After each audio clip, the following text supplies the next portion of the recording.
Hi everyone, welcome back to Easy English Classroom. Today we are going to look at how to write a formal letter for GCSE English Language Exam, one of the key types of transactional writing. Whether you're a beginner or preparing for the upcoming exam, this video will give you everything that you need. So let's get started.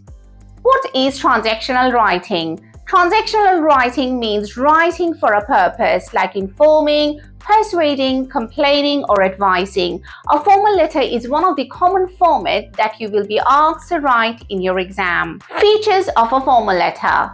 Let's have a look what are the features. Number 1, your address, top right. Date under your address. Recipient's address, left side. Formal greeting, for example, dear sir or madam. Clear and concise paragraphs, formal tone and ambitious vocabulary.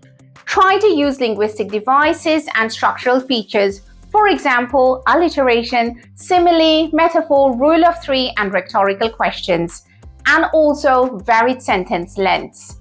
Now, sign off with yours sincerely if you know the person's name or the recipient's name, or yours faithfully if you're not sure about the name, and your full name at the end. Remember, no slang, no contractions like don't. Instead, try to use I am and do not. Let's have a look at the example question and let's break it down. How to plan and structure a formal letter. For example, write a formal letter to your local council complaining about the lack of youth facilities in your area. Step 1. Understand the purpose. Ask yourself, what am I being asked to do? In this case, you're being asked to write a complaint. The tone should be serious and respectful, and the purpose is to express concern and ask for a change. This is a transactional writing task, which means you're writing for a real-world purposes, not a story or a creative piece. Step 2. Plan your structure. Try to use at least 4 to 5 clear paragraphs. Paragraph 1. Introduction. Why are you writing? For example, I'm writing to express my concern about the serious lack of youth facilities in our local area. Or you could say, I'm writing to raise a matter of serious concern, the ongoing lack of youth facilities in our community. As a lifelong resident of Rivertown and someone who deeply values the well-being of young people, I feel strongly that this issue requires urgent attention. Focuses on clearly state your reason for writing. Mention the topic of the letter, for example, youth facilities. Keep the tone formal, no jokes, no slangs or exaggeration. Paragraph 2. Describing the problem. What is the issue? For example, you could say, currently there are very few safe and engaging places for teenagers to go. The youth center has been closed from last year and there are no affordable supports or activity clubs in our local community. So let's see where the focuses are. The focus on explain the problem clearly, give some facts, details and examples. Be specific, what's missing, what's closed, what is the problem? Let's come down to paragraph 3. Explain the impact, who is affected and how. For example, this situation is having a negative impact on young people. Many feel bored and frustrated and some have started gathering in the streets without purpose, which leads to complaints from the local residents. Let's have a look where is the focus. Talk about consequences. Show the human impact, how it affects young people, families, and the wider community. Use emotive language or statistics if possible. Then, paragraph 4. Offer a solution. So, what do you want to happen? For example, I urge the council to consider reopening the youth center, funding after-school programs, even small changes such as organizing weekend sports or art workshops would help. Now let's have a look where the focuses are. Be polite but assertive. Suggest clear and realistic ideas. Use persuasive phrases like, I suggest that. It would be benefit if community. These small changes could make a big difference. Paragraph 5. Conclusion, the polite ending. For example, at the end you could say, Thank you for taking time to consider my concerns. I hope you will take an action to support the young people of our area.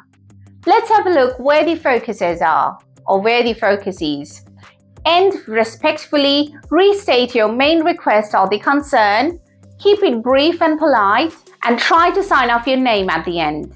Now for the extra writing tips for the students, use discourse markers, for example, furthermore, in addition, however, and therefore. Avoid contractions or short forms. For example, instead of writing don't, you could write it down do not.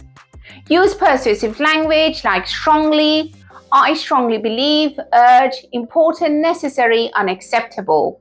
Check your tone. Be firm but respectful. You want them to listen, not to be offended. Keep sentences clear and well structured. Tips for top marks. What you could do for better marks. Stick to the format, stay formal, no emojis, casual phrases. Use persuasive techniques, for example, rhetorical questions, statistics, emotive language, if possible. And right at the end, please make sure you proofread. Check your spellings, punctuation, and grammar. And remember, structure and clarity are just as important as creativity. Now, let's take a look at an example of a formal letter. To make it easy for you, I've pinned the link in the comments below, or you can visit easyenglishclassroom.com. I'll walk you through it step by step, and we'll even make it better by adding a few extra touches to make it sound more polished and impressive. So let's get started. So this is an example of a letter. As we can see, your address on the top right, and then write down the date here. Then if you come down to the left hand side, you can see the recipient's address. So as this is a formal letter, we start with dear sir or madam. Then as described, we've written down the reason for writing. And when we come to the second and third paragraph, we've tried to explain why we are writing. So when we come down, we've written down yours faithfully. As we didn't know the recipient's name, in this case, we write down yours faithfully. And when you know the person's name, you sign off with yours sincerely. And then at the end, make sure you write down your name. Thank you. Now for the extra practice task, you could write a formal letter to your head teacher suggesting the ways to improve the school canteen. Pause this video, give it a try, and comment your letter below. I'll give you a feedback. That's it for today's lesson on the formal letters. If this helped you, give this a thumbs up and try to subscribe for more English writing tips. Thank you for watching today, and I'll see you soon.